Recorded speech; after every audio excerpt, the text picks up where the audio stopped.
উত্তরাকে বলা হয় ঢাকার মডেল টাউন বা আধুনিক শহর। তবে এই আধুনিকতার আড়ালেই লুকিয়ে আছে নানা সমস্যা, মাদক, ছিনতাই, চাঁদাবাজি আর যানজটে অতিষ্ঠ সাধারণ মানুষ। উত্তরা বলা হয় রাজধানীর এক আধুনিক আবাসিক এলাকা, কিন্তু এখনকার বাসিন্দারা ভুগছেন নানা সমস্যায়। মাদক ব্যবসা আর ছিনতাই আতঙ্কে সন্ধ্যার পর ঘর থেকে বের হতে ভয় পান অনেকে। স্থানীয়দের অভিযোগ, রাস্তায় নামলেই পড়তে হয় নানা ঝুঁকিতে। সন্ধ্যার পর বিকট শব্দে কিছু বাইক নেওয়া কিশোরগঞ্জ ছেলেপেলেরা জায়গায় জায়গায় মুড়ে মুড়ে গাঁজা বিভিন্ন নেশাবাজি করা কিছু বলে তারা আরও উৎপাত হয়ে যায়।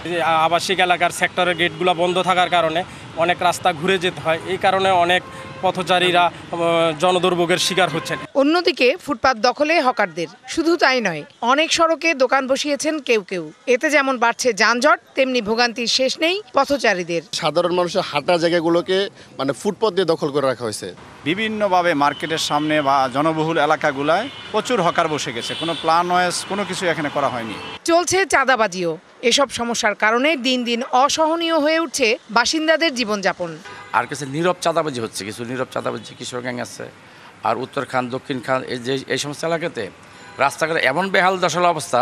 যাও ভিক্ষা করে একটা রিক্সা কিনছিলাম, একটা কর্ম করে খাবো, ফ্যামিলি নিয়ে বাঁচবো। এখানে আমার রিক্সা বেচা নিয়ে খাওয়ার পর থেকে মনে করেন যে আমি এখন আবার ভিক্ষা নামছি। সবচেয়ে ভয়াবহ পরিস্থিতি তৈরি করেছে মাদক। তরুণ সমাজ মাদকের ছোবলে বিপদগামী হচ্ছে, যা স্থানীয়দের মাথা ব্যথার কারণ। কিশোর গ্যাং এবং মাদক সাম্রাজ্য গড়ে তুলছে তারা, যারা ওরাই কিশোর গ্যাংদেরকে লালন পালন করছে। তো কেউ দেখেও দেখে না, বলেও বলে না, বহিরাগত লোক এসে মাদক কিনা করে। দ্রুত কার্যকর পদক্ষেপ না নিলে উত্তরার পরিস্থিতি আরও জটিল হবে বলে আশঙ্কা করছেন স্থানীয়রা। Farhana Juthi, DBC news, Dhaka.